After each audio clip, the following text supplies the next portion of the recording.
melhor irmos embora. Estou feito. Estou feito. Portanto, só me resta aquela parte que o Tolentino disse no início, que é agradecer este maravilhoso acolhimento.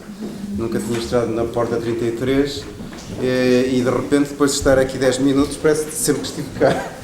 E, portanto, estou muito contente por isso. Já ouvi coisas do Tolentino que já valeu a pena vir cá, que são manifestamente exageradas. E conheci o trabalho da Lucília nos Encontros de Fotografia de Braga, não foi? Foi antes? Foi na Casa das Artes? E então, fui lá com uma grande curiosidade sobre este tema e a partir de dois caminhos completamente distintos. Um é uma história de miúdo que eu já vou contar e o outro era um livro que estava a fazer, A Vida no Campo. A Vida no Campo trata do fim do mundo rural em Portugal, daquilo que nas ciências sociais há um palavrão para isto que se chama desruralização. Quando era rural, o velho Portugal tinha que ter três características em simultâneo, que era a economia do rural era a agricultura, era disso que se vivia, e ela genericamente era até bastante pobre. Muito do povo português vivia quase no limiar da sobrevivência. Depois, não a economia, mas a cultura, era a chamada cultura camponesa. Portanto, uma cultura com traços onde a fortíssima religiosidade estava muito presente, nos atos todos os dias, não é? Quando se parava ao meio-dia para rezar as Ave-Marias ou ao fim da tarde, ou quando se estava a fazer uma sementeira e já se estava a prometer ao divino para que qualquer coisa corresse bem, não é? Que não houvesse trevoadas, que não houvesse secas. Portanto, não havia estas repartições entre o natural, o cultural e o sobrenatural. Estas coisas cruzavam-se na mesma coisa. Eu lembro perfeitamente da minha avó eu estar com ela a semear as ervilhas, que é uma coisa natural, da botânica, mas que é uma coisa cultural, porque há muitas maneiras de semear ervilhas e de as cultivar e de escolher as sementes, e ao mesmo tempo aquilo era um ato sobrenatural, porque ela já estava a fazer rezas, assim, oh, avó, o que é que estás aí a dizer? Deixa lá. e continuava, não é? Continuava, aquilo era uma reza para as ervilhas virem saudáveis e as divindades cuidarem delas. E a terceira característica da ruralidade era a tal paisagem. Ou seja, se numa economia a atividade dominante era a agricultura e a agricultura precisa de espaço para se desenvolver, os agricultores eram uma espécie de jardineiros da paisagem. E, portanto, rural era uma palavra que não se sabia muito bem o que era, mas por arrastamento arrastava estes três mundos ao mesmo tempo. É por isso que eu hoje acho que a palavra não existe, nem se deve usar. Porque as palavras, em determinada altura, gastam-se tanto, adquirem tanta polissemia que significam tudo e mais alguma coisa, ou então a gente tem que estar a dizer rural no sentido em que, ou aquilo no sentido em que não, é melhor matá-la e encontrar outras expressões. Por exemplo, se eu estou a falar de economia, de produção de banana, digo a produção de banana. E depois, logo a seguir, explico em que contexto é que ela se produz. E então, para meu desgosto, havia um capítulo na Vida no Campo que se chamava Encruzilhadas da Fé e que tinha que ver com exatamente com a manifestação do sagrado e com uma certa, dizem os antropólogos, desmagificação do mundo. Quer dizer, hoje não consta que nestas agriculturas muito high-tech, seja de produção intensiva de banana, seja de vinho do Porto, seja numa estufa de framboesas, haja um mundo mágico, porque não há. Há um mundo de materialidade excessiva, como a Lucília já nos disse, não é? Hoje, quem comanda o mundo são entidades abstratas como os mercados e coisas assim do género. E então,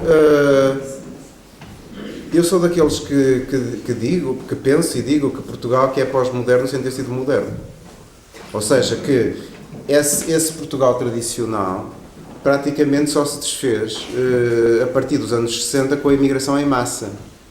Porque antes disso, o que dominava culturalmente o país era a pré-modernidade. E então, depois havia uns iluminados em Lisboa, que é o costume, não é? Portugal, desde o Afonso Henriques, sempre foi assim. Muito com as élites muito concentradas em Lisboa e, portanto, a chamada cultura culta, a cultura erudita, fosse na igreja, ou na filosofia, ou na arte, estava lá.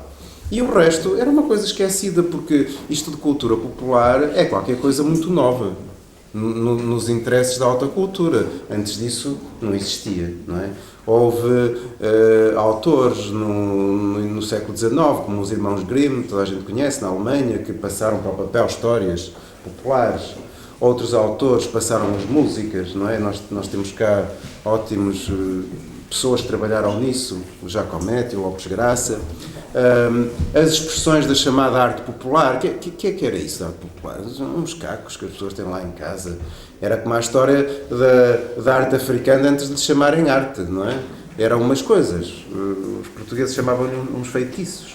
E na linguagem dos antropólogos ficaram uns fetiches, não é? Mas, quando alguém, e esse alguém foi o Picasso, olhou para uma máscara africana, não viu nada do ritual e do mundo daquela máscara, porque ela tinha um sentido, ela servia para momentos muito precisos no seu mundo de origem, e apenas fixou o seu valor estético e, como se diz no jargão, artializou-a. E então, de repente, as máscaras, que eram objetos dos museus de etnografia, passaram a ser objetos dos museus de arte contemporânea. E hoje são essas coisas todas, mais objetos turísticos que existem em qualquer loja de chiringuitos e que a gente traz de recuerdo de qualquer coisa. É curioso como a vida dos objetos, eu depois gostava de fazer uma reflexão sobre os ex-votos, às vezes é tão inconstante e é tão incerta, não é? Eles, de facto, dificilmente vivem fora do contexto em que são produzidos, em que são entendidos, em que circulam. E então eu andava a ler muito, incluindo a poesia do Tolentino, que é belíssima e que tem uma profundíssima espiritualidade, e eu queria entender isso, porque nunca, eu que venho desse Portugal profundo também, porque lá em Melgaço não havia luz, no mundo onde eu vivia, nunca pensei que as formas de religiosidade minhas e dos meus vizinhos e das pessoas que moravam em Prado eram mais ou menos sofisticadas do que aquelas que se discutiam nos concílios do Vaticano. Acho que não, que são as velhas questões das partições muito forçadas entre o popular e o erudito, não é? Que se usam muito e que neste momento nós discutimos muito se isso é assim, ou se isso não passa de invenções. O Tolentino já nos disse, e eu lembro-me do padre Justino, que ora era muito simpático com as procissões dos ex-votos, ora era muito refratário. E uma das coisas que se notava era que, como já foi aqui muito bem dito, era que a forma de gerir o ex-voto não passava pela mediação do sacerdote. E, portanto, punha em causa a sua autoridade. O que para ele, às vezes, era um problema. Outras vezes geria isso sendo condescendente. Traz uma cabecinha de cera, está bem, ponha naquela caixinha. E depois a caixinha passa a crestia e desaparecia. O seu colega da freguesia do lado não era assim. Punha, então, quer oferecer a quem? E a pessoa dizia, olha, ao Santo António, ou ao Santa Mar, ou o que fosse. E ele punha no altar. E as coisas ficavam lá e as pessoas estimavam isso, E pronto, e o Padre Justino de vez em quando diziam, pronto, o Padre Justino é muito boa pessoa, mas tem aquelas coisas. Depois, quando se usava pôr notas nas procissões, nos santos, ele ficava desesperado. Disse, mas assim, qual é o problema? Custou tanto ganhar este dinheiro, não é? A gente lá em Paris trabalha de sol a sol para mudar de vida, porque saímos daqui a fugir da miséria, e portanto o que está aqui não é propriamente um desenhinho num papel, é que isto vale mesmo 50 francos. É muita massa. E então, eu venho desse mundo e o meu pai tinha uma mercearia. Tenho que contar sempre esta história, não é? Porque esta história é muito bonita e é o meu caminho mais direto para o trabalho da Lucília. Então, nas antigas mercearias, como sabem, vendia-se de tudo, não é? Pregos, enxofre, azeite, petróleo, tudo medido, porque não havia embalagens, quartilhos de azeite, litros de petróleo, etc. E também se vendiam ex-votos que não se chamavam assim, chamavam-se figuras de cera. E depois, a compra das figuras de cera, de facto, oscilava entre dois extremos, que era, ou era uma coisa completamente secreta, quase tabu, ó Alvarinho, eu queria uma coisa, assim, o quê? Uma cabecinha, assim, olha, ali para a esquina do balcão, que eu queria que me trouxe essa caixa para ver, porque é assim, assim, assado, e a pessoa quase que se comovia. Porque, por exemplo, uma cabeça ou um coração não era propriamente o caso, por exemplo, de ter uma ameaça de saúde, ou ter uma enxaqueca, ou até coisa pior, um tumor, ou de achar que o filho ou o neto que não falavam, ou falavam tardiamente, isso podia ser um problema neurológico. Não, não. Era muito mais complicado, porque quer a cabeça, quer o coração, são também figurações da alma. E, portanto, às vezes estavam ali embrulhados assuntos muito, muito complicados. Coisas muito diretas, que quase pareciam uma negociação direta com a divindade, do género, eu dou-te isto, tu me des aquilo. E aí o Padre Justino, como podem imaginar, soltava os demónios todos a esse tipo de traficância, não é? Mas, habitualmente, não é nada disso. E depois, tínhamos uma freguesa, não posso dizer o nome dela, porque aqui ninguém sabe quem é, e ainda por cima o nome é bonito, que é Mimosa. A Mimosa trabalhava como uma desgraçada, como toda a gente. Ela não tinha terras, tinha uma hortinha, pouco mais. E, portanto, os filhos emigraram, obviamente, como todos. E ela se queria se ingrar na vida, o marido não era assim muito esforçado. Se queria se ingrar na vida, tinha que trabalhar.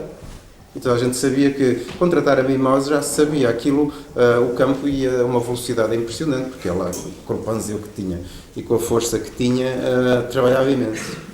E depois, o que é que havia, não é? Não havia televisão, nem novelas, nem Facebook.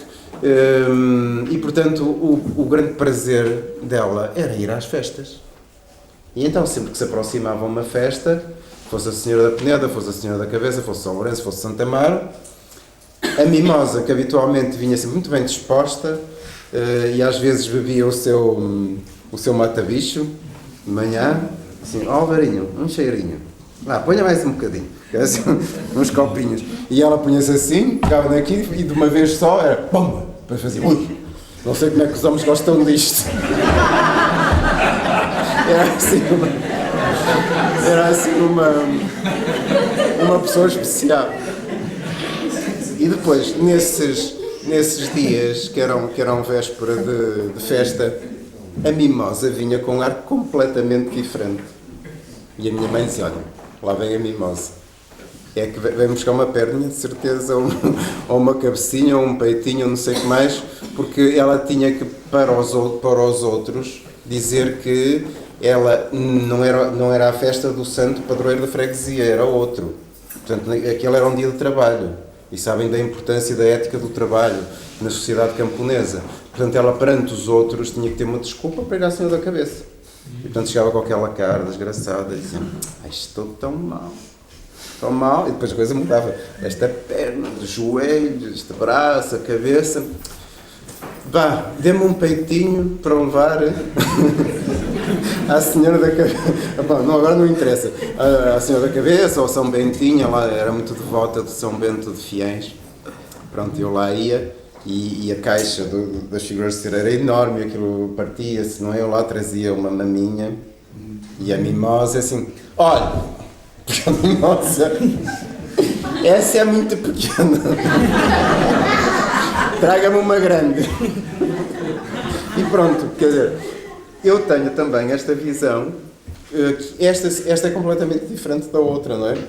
De aquela história fazer parte do cotidiano e dessa relação com o sagrado, que fazia parte de um jogo, no bom sentido da palavra, de reciprocidade.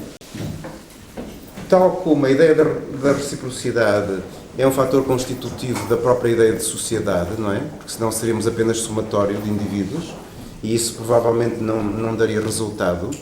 E se em vez de reciprocidade fosse pura desconfiança um dos outros, temo que também não desse resultado. E, portanto, a reciprocidade, às vezes muito desinteressada, outras vezes mediada pelo dinheiro, é uma questão fundamental nas relações entre as pessoas. Por exemplo, antigamente não havia dinheiro e muitas vezes eu ia para a tua vindima, tu vinhas para a minha e tu fazias-me um favor, eu fazia-te outro. Há também o ditado popular que diz que quem pingas bebe, pingas deve. E essa reciprocidade era exatamente aplicada do mesmo modo com a ética que era devido ao sagrado e ao entendimento que se tinha do sagrado. E, portanto, a figura o ex-voto era a materialidade dessa relação. Era aquilo que representava essa relação. Às vezes a pessoa comprava e levava, outras vezes, como no São Bento de Fiéis,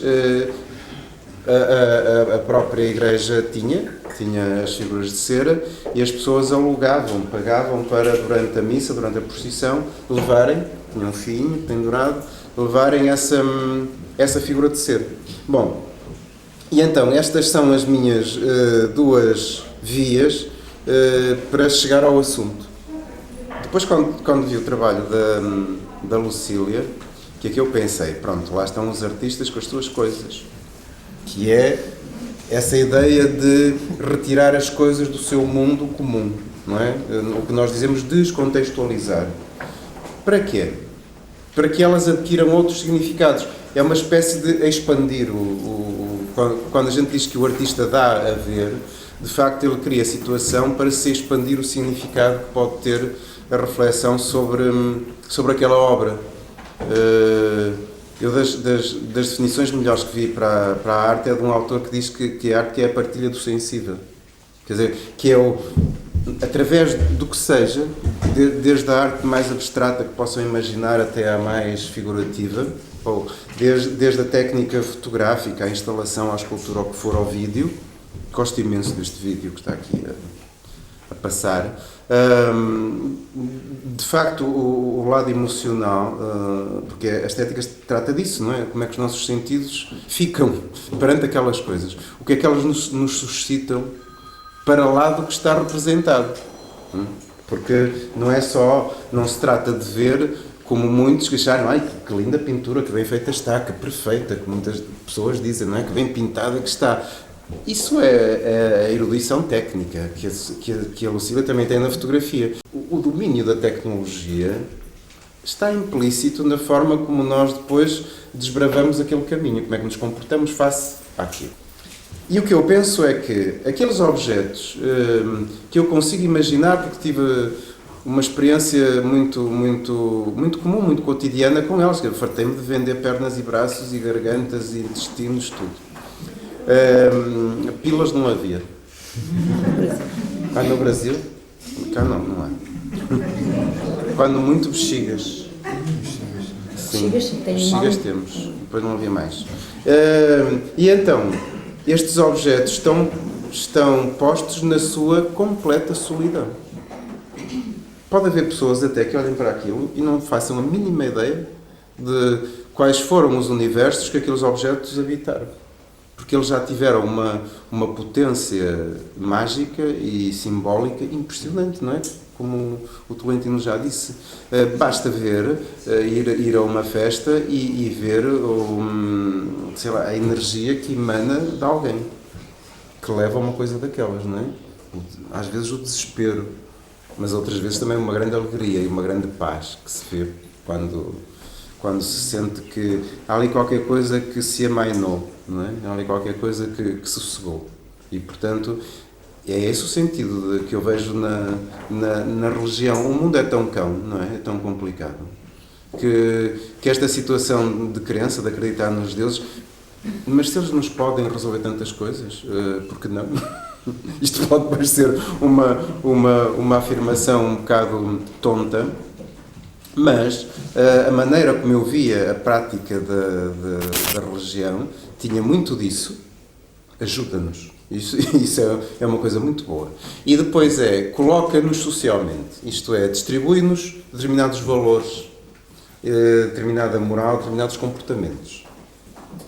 Eu não te piso, eu não te dou um chute, eu não vou à tua horta roubar as tuas naviças. Cria códigos. E portanto, o mundo da religião faz parte desse codificador que vai do natural ao sobrenatural passando pelo tal dito cultural que não havia há bocado. E então, estes objetos, na sua solidão, fora do ritual, porque é muito difícil entendê-los fora do ritual. Eu, por exemplo, quando sempre ia ao armazém, Alvarinho vai arrumar o armazém. Vai ao Alvarinho. A caixa das coisas de cera metia-me sempre impressão. Porque eu sabia que, contrariamente aos outros objetos que não passavam de arroz, açúcar e massa e coisas, aqueles eram objetos que tinham uma capacidade de absorver coisas, não é? De adquirir sentidos muito para lá da sua materialidade. E embora ali fossem simples mercadorias em armazém, que eu às vezes tinha que fazer listas e pôr lá o que é que falta, e os tamanhos e não sei o que mais, manusear aquilo era completamente diferente de manusear quilos de arroz e açúcar. Portanto, eles roubados do seu mundo, em parte ficam também despojados do seu sentido, e essa crueza com que eles aparecem nas paredes transfigura-os completamente. O meu Francisco, por exemplo, ficou incomodado. Não quero olhar para isso. Se é o Francisco, então. Não queres olhar para isso? Porquê? Não sei. Essas coisas metem-me impressão. A Lucília dava-nos no final da exposição uma cabeça de cera. E eu cheguei a casa e pus a cabeça de cera no móvel da sala. Alguém discretamente, um dia a seguir, desapareceu. E depois eu perguntei assim, que disparate, agora a figura de cera aí, porque a figura de cera era como se tivesse o tal fetiche, o tal feitiço em casa, como se ela pudesse absorver, incorporar qualquer coisa que podia ser do sentido até do maligno, sabe-se lá, não é? Porque nesta história da ambivalência com o sagrado, muitas vezes o bem e o mal andam juntos, não se chegam a separar. Eu, por exemplo, ficava muito atrapalhado por causa das promessas e das figuras de cera. Por exemplo, uma pessoa que prometeu que ia à Senhora da Peneda levar um bracinho. E depois aconteceu-lhe qualquer coisa e morreu. Não cumpriu a promessa, imediatamente transformou-se em alma penada, ou em fantasma. E aquele assunto era gerido de uma forma muito, ao mesmo tempo muito pública e ao mesmo tempo muito, enfim, com certos pruridos, com uma certa delicadeza. Porque ali havia qualquer coisa ali que estava fora do sítio. Quer dizer, de facto a promessa faz-se numa relação pessoal da pessoa com a divindade, mas ela depois corresponde ao tal auto público que te metia a impressão de ir com a figura na procissão. Eu nunca distingui uma coisa da outra, porque a exposição pública da crença fazia parte da afirmação individual daquela situação. Daquela situação que normalmente era uma situação, como dizias, de grande fragilidade naquele momento. E, portanto, o torná-la pública era introduzi-la na comunhão com o outro, não é? E tinha cenas bastante mais até dramáticas, desde as pessoas que se fazem transportar em urnas, as pessoas que vão com as mortalhas, e portanto a visibilidade do cumprimento da promessa ainda é mais dramatizada, mais encenada do que o ato às vezes de levar um objeto pequeníssimo, ou de o levar quase na carteira, às vezes. E então, ia concluir. Este trabalho da Lucília faz esta coisa da partilha do sensível, confrontando as pessoas com essas várias camadas de entender aquelas coisas. Elas, de facto, tocam-nos muito. O filme a mim tocou-me especialmente porque no filme tudo flutua, não é? Parecem afogados. Depois são figuras de crianças, remetem-nos imediatamente para esta coisa que já foi falado aqui também da fragilidade da vida, que a vida é, que coexistem com as figuras, bocados dessas figuras, portanto o mundo parece estar decomposto. Depois a imagem tem um truque, porque ora parece que é uma fotografia, está parada, ora de repente mexe e aparece assim uma mão, não é? Pelo meio da imagem, e aquilo adquire como que seja uma fantasmagoria. Não é? Há um lado fantasmagórico nesta coisa. E é essa questão que nos leva, provavelmente, a pensar de outra maneira este mundo que, independentemente da crença de cada um, eu acho que está um bocado, de facto, está, como dizem os brasileiros, está muito light. Uma pessoa uma vez disse-me, eu pensei que era no gozo, mas não era, era mesmo a sério, que Deus que era amigo dela no Facebook. Sabe-se lá, não é? Entrando a cibernética pelo pensamento religioso e pelo mundo do ser, não era de esperar. Porque nada é imune a estas coisas. E ela dizia-me aquilo com uma grande seriedade.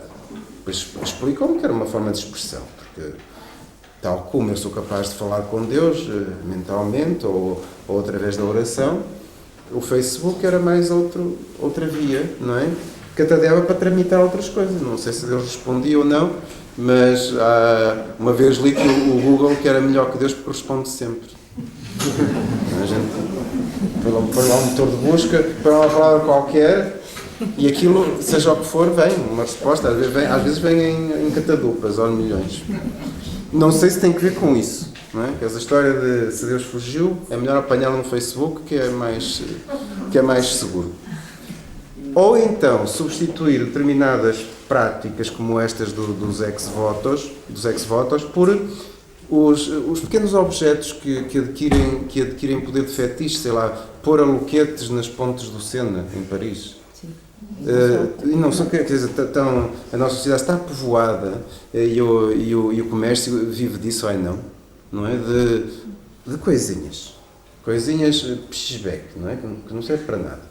Mas que serve porque é o dia do namorado, não há dias que não sejam dia de qualquer coisa, e às vezes já há dias que são 3 coisas ao mesmo tempo, e que se lhe aplica ali qualquer coisa, e então parece que de repente o vazio de Deus, ou o vazio do pensamento religioso, ou o vazio do sagrado, deixou coisas estranhas, não é? Deixou coisas estranhas, que as pessoas dizem ainda por cima que são racionais. ou que querem psicologizar o assunto para explicar, ou que o querem cientificizar. Sim, Paulas, não entendo. Esse pensamento mágico, chamem-lhe o que quiserem, sagrado, religioso, crença, tudo isso faz parte constitui aquilo que nós chamamos a condição humana. Alguém um dia quis separar o corpo e a alma, o natural e o sobrenatural, não é? E encontrou assim umas arrumações que são extremamente forçadas, e depois ainda por cima nós achamos que temos que nos meter nessas arrumações, e elas de facto não existem. E portanto ficou-me, e termino, e gostei muito de estar aqui, passando-vos esta mensagem, não é? São coisas que sobretudo que nos devem pôr a pensar, que nos devem pôr a interrogar sobre o que é a tal condição humana, independentemente de todos os sentidos que estas coisas já tiveram, as discussões de que foram objeto, o dizer-se que existem ou não existem. Elas de facto existem mais do que nos parece, e sobretudo nós às vezes não percebemos que elas existem porque elas transfiguraram-se noutras coisas. E as pessoas, desde o Facebook, ou uma medalhinha, ou não sei o quê, levam umas coisinhas menos visíveis que estas, mas elas de facto, creio que não podemos viver sem elas, porque elas traduzem uma coisa que é fundamental, que é a esperança. Não é? É qualquer coisa que ainda há de poder resolver uma coisa que não estamos a ver como é que se resolve. Como a Santa Rita, que era acho eu, que ninguém ainda lhe tirou o título, que era a advogada das coisas impossíveis. A missa da Santa Rita impressionava-me imenso. Por causa disso, não é? Porque enquanto que os outros estavam todos codificados, o Santa Mar era para os ossos. E o Santo António era mais para a bicheza. Não é? O Santo António ia muito para doenças dos porcos, de uma vaca que ia parir, de uma cabra que desapareceu no monte.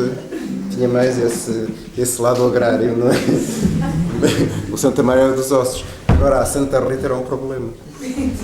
Era um problema porque pode-se imaginar, ainda por cima não era uma festa daquelas especialmente exuberantes, era até bastante forte. Curiosamente ela continua, mas perdeu completamente essa fortaleza. E hoje quem a mantém são os imigrantes. Os indígenas parece que se esqueceram da Santa Rita e andam metidos com as medicinas naturais, com os produtos biológicos, estas outras crenças.